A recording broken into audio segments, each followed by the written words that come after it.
Upaya pemerintah Indonesia mengatasi darurat pembelajaran masih menemui sejumlah kendala. Mulai dari perekrutan guru yang belum berorientasi kepada kompetensi mengajar, kinerja guru yang rendah, hingga ketimpangan hasil pembelajaran. Program RISE di Indonesia melakukan kegiatan penelitian untuk mendukung peningkatan pembelajaran siswa di Indonesia. Program RISE juga bekerja sama dengan pemerintah pusat dan pemerintah daerah dalam mengkaji reformasi guru di tingkat nasional dan inovasi kebijakan pendidikan di daerah.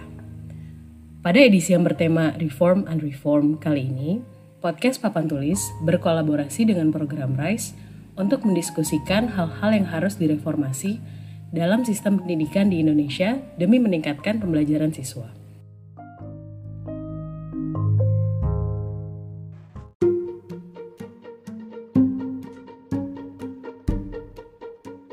Episode dari Reform and Reform kali ini adalah bagaimana memulihkan penurunan kemampuan siswa selama pandemi. Saya Anwari, host Papan Tulis. Ngobrol bareng dengan Floriska Ayu Tresnatri. Floriska atau bisa juga dipanggil Ica, meneliti tentang inovasi kebijakan pendidikan di daerah. Ica memiliki gelar magister di bidang ekonomi pembangunan dan internasional dari Australian National University.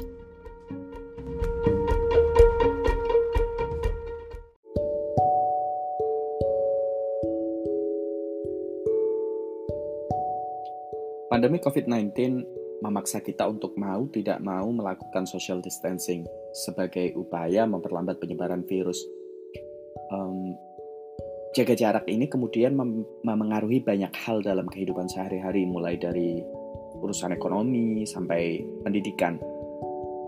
Dan selama pandemi juga, pendidikan jarak jauh jadi perbincangan hangat. Ada yang mendukung dan ada juga yang kurang setuju dengan berbagai alasan. Untuk memulai, apa yang Ica lihat terkait PJJ ini? Ya, kalau terkait tadi ya macam kontra, ada sekolah yang ingin lanjut tatap muka di sekolah, tapi ada juga yang lebih baik belajar dari rumah saja. Itu tentunya semacam kita bisa bilang trade off gitu ya. Nah, kan kalau misalnya murid-murid sendiri gitu, mereka pasti akan sulit belajar dari rumah karena belajar dari rumah itu kan sangat berpengaruh, sangat dipengaruhi oleh kemampuan orang tuanya dalam membantu anaknya belajar gitu kan. Tapi tidak semua orang tua itu memiliki kemampuan, kapabilitas untuk mendampingi anaknya belajar, dan itu juga sangat erat kaitannya dengan tingkat pendidikan orang tuanya, lalu juga kesibukan orang tuanya dalam bekerja gitu. Nah, jadi banyak sekali memang dari penelitian kami pun murid-murid itu jatuhnya ingin segera kembali bersekolah di sekolah karena memang mereka akhirnya merasakan bahwa guru itu lebih baik dalam mengajar dibandingkan misalnya orang tua mereka sendiri. Nah, tapi di satu sisi lainnya adalah ya memang karena pandemi COVID-19 ini juga itu tidak memungkinkan gitu ya untuk semua murid di Indonesia mulai masuk ke sekolah kembali, karena memang keadaannya seperti ini. Jika mereka berkumpul, maka tingkat COVID bisa meningkat dan penularannya juga semakin bisa lebih banyak lagi begitu. Nah, maka dari itulah itu menjadi semacam trade off, mungkin juga tentunya bagi pemerintah begitu ya, sehingga akhirnya ya karena yang satu ini, namun karena faktor lain itu tidak bisa langsung masuk sekolah semua, sehingga sekarang memang pemerintah yang mencari jalan tengah begitu. Tadi Ica sempat menyebut penurunan kemampuan siswa. Apa parameter yang dipakai untuk melihat penurunan ini dalam tanda kutip? Mungkin kalau kita berbicara tentang penurunan kemampuan siswa, itu juga saya harus menjelaskan dulu bahwa PJJ ini itu berjalan tidak efektif begitu ya. Oh, oke. Nah, sehingga karena ketidakefektifan itu secara singkat dia akan menyebabkan kemampuan siswa menurun. Nah, itu seperti apa sih? Jadi bayangkan saja gitu, selama pembelajaran jarak jauh ini dan sekolah ditutup, itu banyak sekali tantangan yang dialami oleh baik guru dan juga para murid gitu. Nah, misalnya kita bisa melihat gitu, kalau misalnya guru yang di perkotaan mereka cenderung bisa lebih mengakses internet dengan koneksi yang baik, kemudian mereka juga memiliki literasi digital yang lebih baik gitu, sehingga hasil penelitian kami pun menunjukkan bahwa guru-guru di perkotaan itu bisa memberikan pembelajaran kepada murid secara lebih baik gitu, misalnya melalui YouTube, Zoom, Google Classroom dan sebagainya. Tapi bayangkan untuk guru-guru dan murid di wilayah pedesaan, terutama untuk yang di luar Pulau Jawa begitu, itu mereka pun untuk mengakses internet itu juga sulit. Terlebih juga untuk guru dan juga para muridnya untuk mengakses aplikasi-aplikasi digital online pun akan lebih sulit lagi begitu. Mungkin secara kemampuannya juga, dan juga ya karena akses internetnya juga sangat terbatas. Nah, hal ini menyebabkan selama PJJ itu juga tidak sedikit gitu ya guru yang harus berkunjung langsung ke rumah murid. Dan bahkan dari penelitian kami menemukan bahwa ada guru yang harus menempuh sekitar 30 km dari rumah dia hanya untuk menghampiri rumah murid gitu. Karena murid ini orang tuanya tidak memiliki gadget, tidak memiliki alat komunikasi begitu, sehingga ya mau tidak mau gurunya itu harus mengunjungi rumah muridnya. Nah, jadi kita melihat nih, jadi bisa dibilang ada semacam ketimpangan kan. Misalnya anak yang tinggal di perkotaan, kemudian di Pulau Jawa itu cenderung memiliki lingkungan yang mendukung dia untuk belajar dari rumah gitu. Terutama juga dari faktor gurunya dan juga tentunya orang tuanya yang cenderung datang dari latar belakang lebih baik gitu.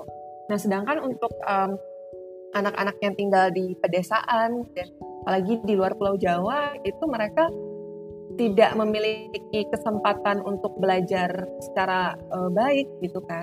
Nah, dan ini juga kami temukan begitu di penelitian kami bahwa memang guru di luar Pulau Jawa, terutama di luar pedesaan, itu banyak yang tidak melakukan pengajaran setiap hari. Bahkan ada beberapa yang menganggap bahwa 2 minggu awal pandemi itu adalah libur sekolah gitu. Dan mereka juga jarang memberikan tugas gitu, dan jarang memberikan sesi tanya jawab selama belajar dari rumah, jarang memberikan feedback gitu. Dibanding dengan guru yang di perkotaan itu jauh berbeda ya, karena guru-guru di perkotaan itu mengajar setiap hari, atau setidaknya lebih banyak guru di perkotaan yang mengajar setiap hari, kemudian memberikan tugas, mengajar dan sebagainya. Nah, hal inilah yang menyebabkan anak-anak di luar Pulau Jawa dan pedesaan itu lebih rentan untuk mengalami penurunan kemampuan belajar. Nah, apa sih penurunan kemampuan belajar ini? Nah, penurunan kemampuan belajar ini anggaplah misalnya saat sebelum sekolah ditutup gitu ya, saat belum pandemi sekarang, misalnya katakan kemampuan matematika anak ini ada di skala 9. Nah, namun setelah adanya pandemi ini, terutama karena sekolah ditutup dan karena belajar dari rumah yang kita tahu tadi tidak efektif, itu tentunya ia akan mengalami penurunan belajar gitu, yang dimana dia seharusnya mengakumulasi ilmu pengetahuan tertentu, namun tidak gitu. Nah, oleh karena itu bisa saja saat dia masuk sekolah kembali, jika kita ukur misalnya kita tes, itu kemampuannya akan menurun misalnya menjadi di skala 6 gitu, seperti itu. Karena itu tadi, karena dia tidak mendapatkan pengajaran yang baik selama beberapa bulan pandemi COVID-19 ini, selama sekolah ditutup. Artinya dilihat dari pemahaman siswa tentang pengetahuan dasar yang diajarkan. Iya, betul, semacam itu. Terutama apalagi selama PJJ kan, misalnya bayangkan anak kelas 1 atau kelas 2 SD, yang tentunya kalau misalnya belajar berhitung atau membaca dengan guru di sekolah, itu kan umumnya biasanya langsung gitu ya, tatap muka.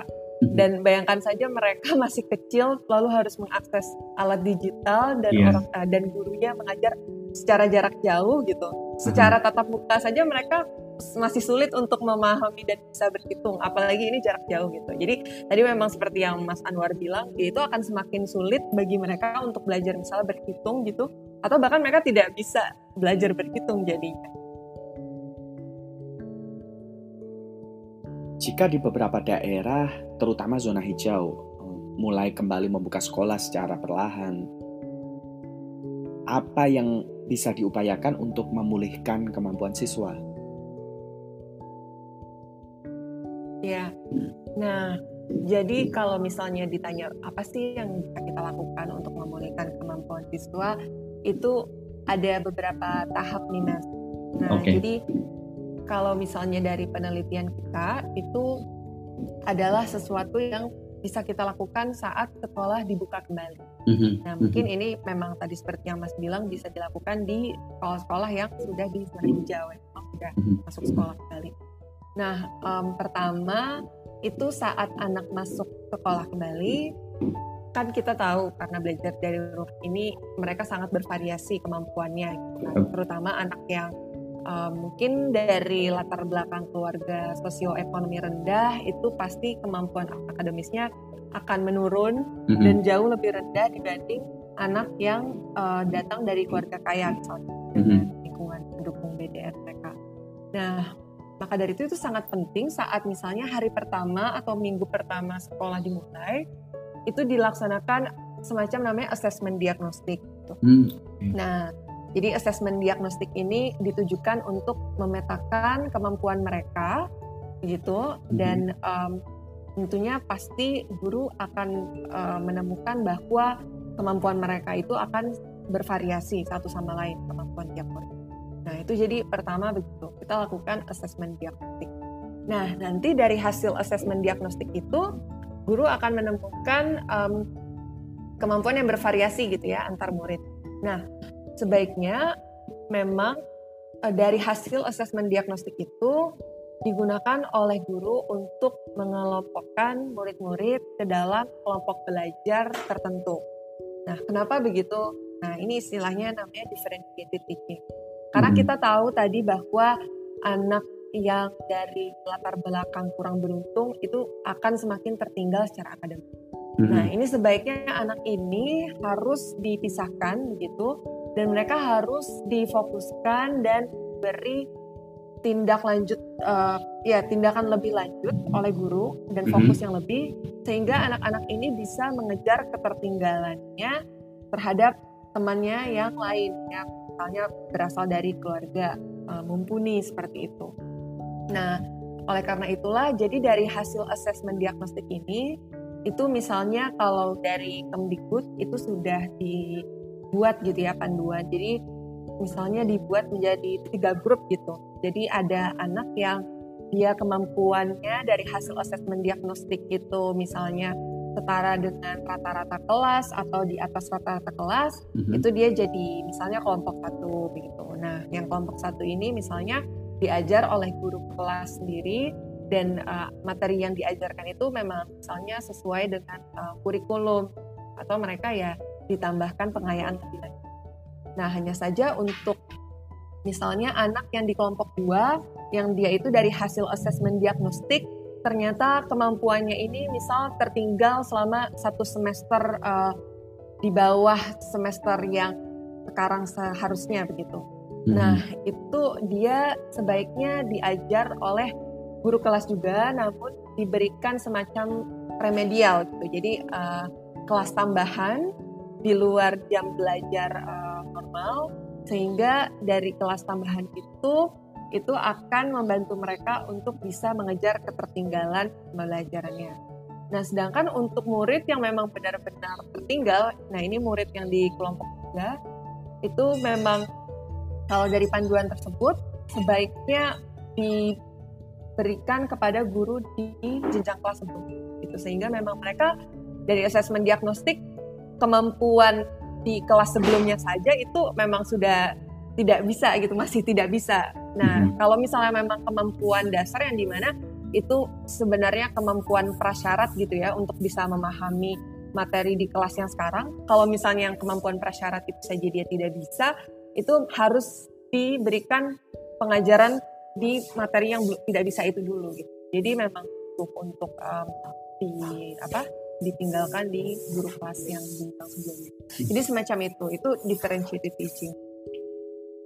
Oke, hal utama adalah tes diagnostik untuk pemetaan penanganan lanjutan berdasarkan tingkat kemampuan siswa. Betul. Nah, maka dari itu juga penting sekali saat memberikan asesmen diagnostik itu juga guru memilih soal-soal yang memang itu merupakan yang merepresentasikan kemampuan dasar yang penting gitu. Nah, penting itu bagaimana? Jadi dia memang kemampuan dasar yang prasyarat untuk bisa memahami materi di jenjang berikutnya. Jadi dari situ kita tahu kan dari asesmen diagnostik ini, memang ini anaknya benar-benar tidak bisa gitu. Kemampuan prasyarat saja tidak bisa, maka dia tidak bisa untuk lanjut ke yang jenjang. Jadi pokoknya intinya dari differentiated teaching ini jangan sampai misalnya dikelompokkan, tapi si anak-anak yang tertinggal ini tidak diberikan pengajaran yang baik gitu. Memberi penanganan yang tepat dalam differentiated teaching untuk pemulihan kemampuan siswa. Yang menjadi pertanyaan selanjutnya adalah apa yang bisa disiapkan oleh sekolah maupun pemerintah daerah untuk pemulihan kemampuan siswa tadi? Iya.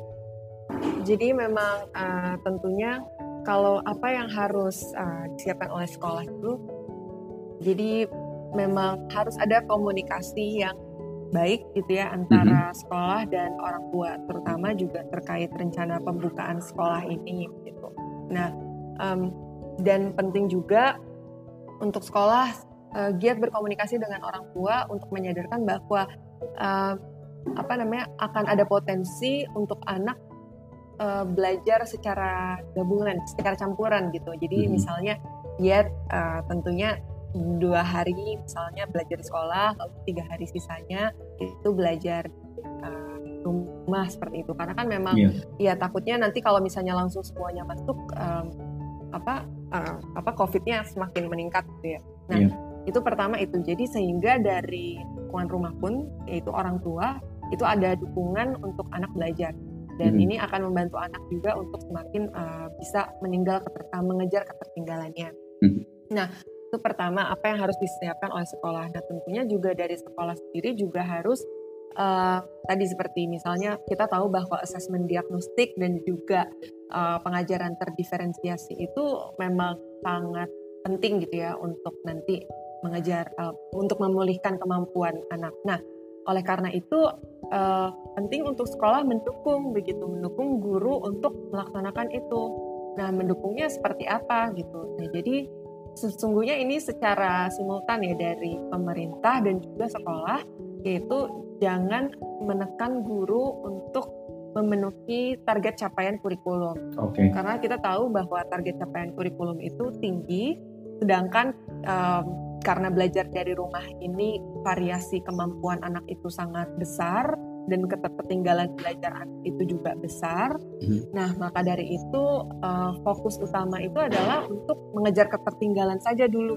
Jadi jangan berusaha untuk memenuhi target capaian kurikulum yang sangat banyak itu. Gitu.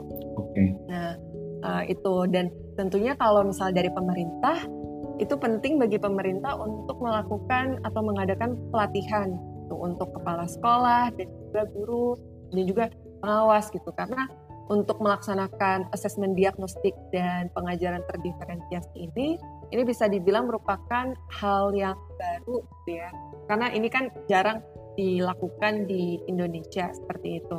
Di mana di Indonesia biasanya proses belajarnya itu bergabung gitu kan di satu kelas, tidak dipisah-pisahkan. Memang mungkin selama ini ada misalnya kelas remedial, namun untuk pasca pandemi COVID ini itu macam menjadi di tingkat yang jauh berbeda gitu. Nah, jadi dari pemerintah itu sendiri harus menyiapkan guru dan kepala sekolah untuk bisa melakukan pengajaran terdiferensiasi kepada murid-murid dengan kemampuan akademis yang berbeda setelah pandemi COVID-19 ini, seperti itu.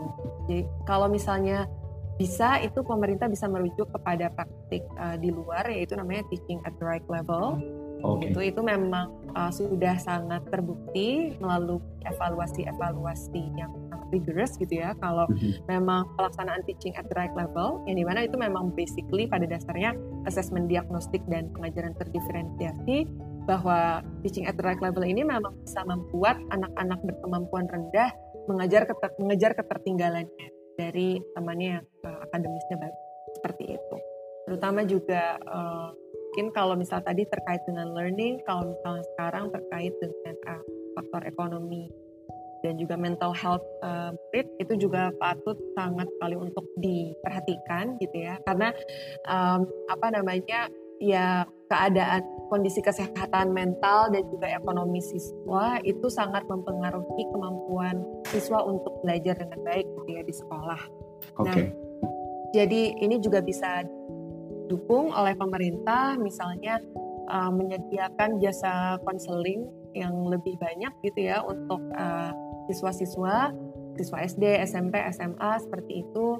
Dan juga mungkin bisa dibantu oleh pemerintah untuk misalnya menyediakan makanan gratis begitu di sekolah untuk membantu menangani dampak negatif terhadap ekonomi keluarga sang siswa, seperti itu misalnya.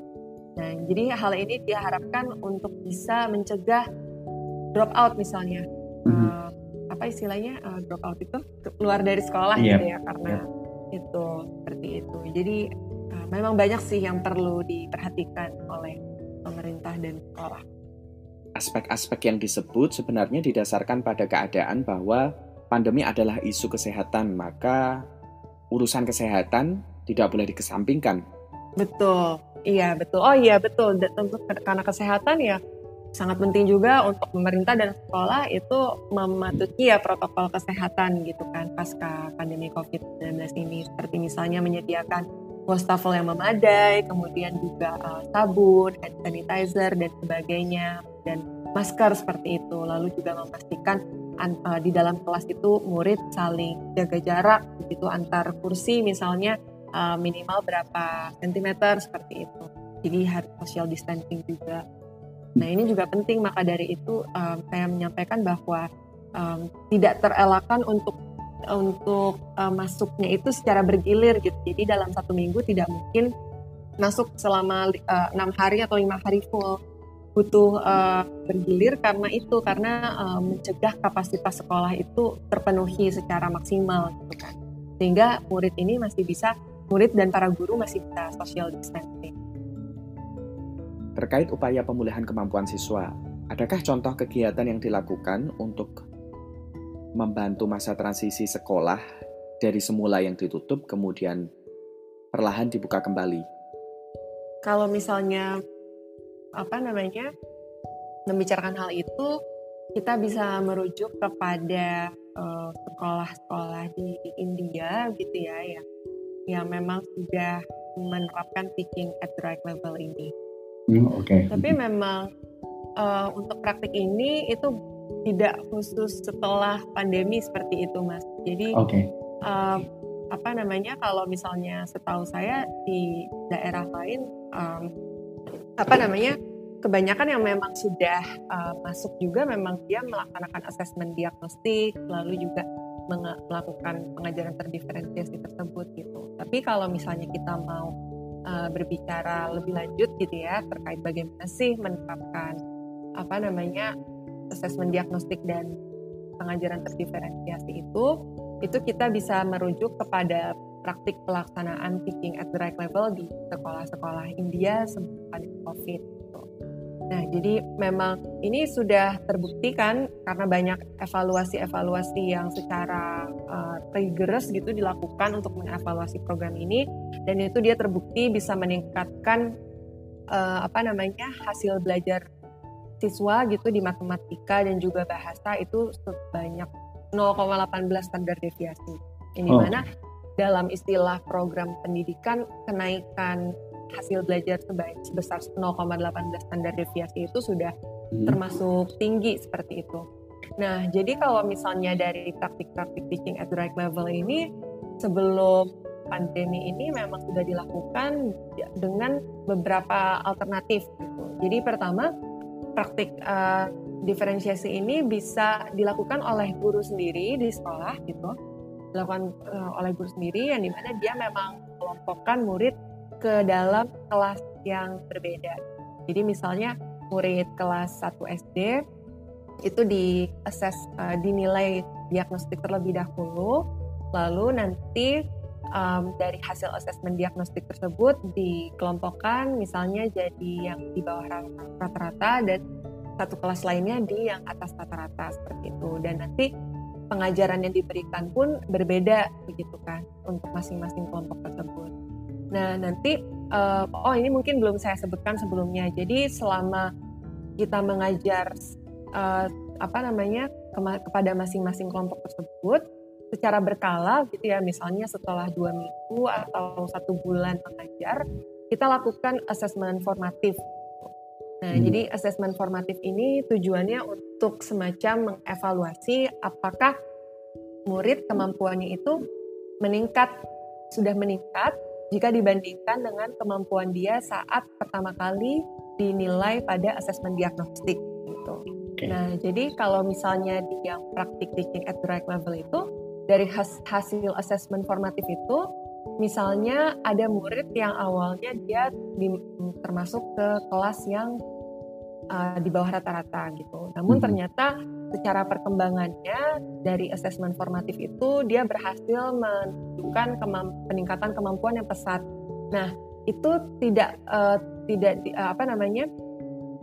itu sangat memungkinkan bagi murid itu untuk bisa naik ke kelompok yang di atas rata-rata gitu. Jadi hasil formative assessment itu digunakan untuk mengelompokkan ulang gitu, semacam mengelompokkan ulang murid di titik yang baru gitu.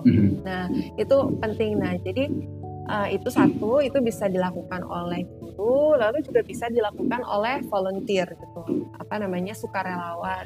Di India itu sudah dilakukan, yang dimana sukarelawan ini mengajar di jam di luar kelas gitu. Jadi di jam normal, tapi untuk anak-anak kelas 2, 3, dan 4 SD yang yaitu bisa dibilang kesulitan gitu secara akademis, dia ditarik dari kelas regulernya dan dia belajar di luar kelas dengan para sukarelawan. Dengan para sukarelawan ini dia belajarnya lebih, misalnya dia kan secara kelas dia kelas 3, tapi dia dari asesmen diagnostik dia tidak bisa kemampuan kelas 1, kelas 2 misalnya tidak bisa berhitung gitu. Nah, di luar kelas itu dia diajarkan yang materi kelas 1 dan kelas 2 tersebut gitu. Dan program ini namanya program Balsaki di India, itu terbukti meningkatkan hasil capaian belajar matematika dan juga bahasa.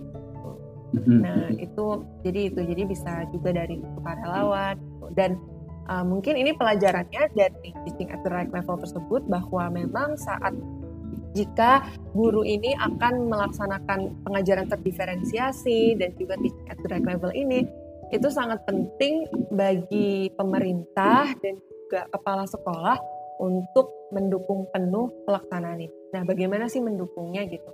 Jadi mendukungnya itu tidak serta-merta cukup hanya melatih guru gitu. Itu tidak akan cukup. Nah, apa yang perlu dilakukan? Jadi guru ini perlu satu orang mentor tertentu, yang dimana mentor ini bisa misalnya kepala sekolah yang sudah terlatih, atau misalnya pegawai pemerintah yang sudah terlatih, atau pengawas sekolah gitu ya, yang memang sudah terlatih dan memahami konsep dan pelaksanaan pengajaran terdiferensiasi. Nah, jadi nanti harapannya mentor ini memang akan selalu semacam mengawasi dan juga standby agar bisa berdiskusi secara langsung dengan guru gitu ya, untuk mendiskusikan segala kesulitan-kesulitan yang ditemui oleh guru selama melaksanakan pengajaran terdiferensiasi. Nah, jadi ini penting sekali gitu untuk mentor ini. Dan bentuk dukungan lainnya adalah tentunya dari pemerintah dan sekolah, seperti yang sudah tadi saya sampaikan, bahwa tidak harus memberikan waktu lebih juga pada guru untuk bisa mengajarkan pengajaran terdiferensiasi ini, dengan cara merelaksasi target pembelajaran gitu. Oke. Jadi jangan membuat guru dihadapkan dengan target capaian pembelajaran kurikulum yang tinggi seperti sebelumnya. Seperti itu. Nah, jadi jika ini dilakukan, ini bisa meningkatkan hasil belajar siswa. What's next? Apa implikasi dari studi yang Ica dan teman-teman lakukan di RISE terkait pemulihan kemampuan siswa setelah sekolah dibuka kembali? Ya, karena memang kita tahu bahwa selama belajar dari rumah ini menghasilkan pembelajaran yang tidak efektif, lalu lantas menurunkan kemampuan siswa, gitu ya. Nah, maka dari itulah sangat penting kita tahu bahwa asesmen diagnostik, lalu pengajaran terdiferensiasi, dan juga asesmen formatif secara berkala itu menjadi kunci untuk memitigasi penurunan kemampuan siswa. Nah, hal ini berimplikasi kepada penelitian kita yang kedepannya kita akan merancang program yang pada dasarnya menerapkan asesmen tersebut dan juga pengajaran terdiferensiasi di DKI Jakarta. Nah, seperti itu. Itu akan berlangsung nanti dari mungkin akhir tahun ini hingga tahun depan, begitu. Ya, dan tentunya memang kita masih belum tahu ya bagaimana programnya, hasilnya nanti apakah berhasil atau tidak, karena memang kita di RISE pun untuk program itu masih tahap awal sekarang, masih dalam istilahnya studi diagnostiknya, masih mengumpulkan data seperti itu. Nah, itu implikasi terhadap penelitian kita. Apa lagi? Untuk yang implikasi untuk praktek pendidikan. Oke. Implikasi terhadap praktik pendidikan ya tentunya memang jadi sangat penting juga untuk para pelaksana pendidikan untuk mulai beralih melaksanakan pengajaran terdiferensiasi, dan untuk pemerintah juga mendukung bagi para pelaksana pendidikan untuk melakukan hal tersebut dengan cara merelaksasi target capaian kurikulum seperti itu. Jadi mungkin dapat ya sekarang memang kita sudah tahu juga ada kurikulum darurat seperti itu ya, yang dimana memang kompetensi dasar dan materinya memang yang penting begitu, yang dianggap penting dan merupakan prasyarat untuk penguasaan materi di tingkat selanjutnya. Nah, oleh karena itu hal ini harus ditindaklanjuti lebih lanjut lagi dan semacam ditingkatkan gitu ya, untuk kedepannya memang dapat mendukung proses pelaksanaan terdiferensiasi. Dan tentunya ini sangat membutuhkan juga pelatihan dan sosialisasi bagi guru, kepala sekolah, dan pengawas sekolah, karena memang konsep ini memang masih merupakan hal yang baru dan sebelum-sebelumnya belum pernah atau sangat jarang sekali diterapkan. Terima kasih Ica. Ya, terima kasih kembali Mas. Untuk progres studi bisa dicek di mana? Ya, bisa dicek di website kami, yaitu di rise.smeru.or.id. Mungkin dapat diklik saja untuk yang tab atau kolom yang publikasi begitu, dan itu akan ada suatu dokumen gitu ya. Jadi itu semacam panduan yang kita buat untuk pemegang kebijakan terkait bagaimana upaya untuk memulihkan penurunan kemampuan belajar siswa setelah sekolah dibuka kembali.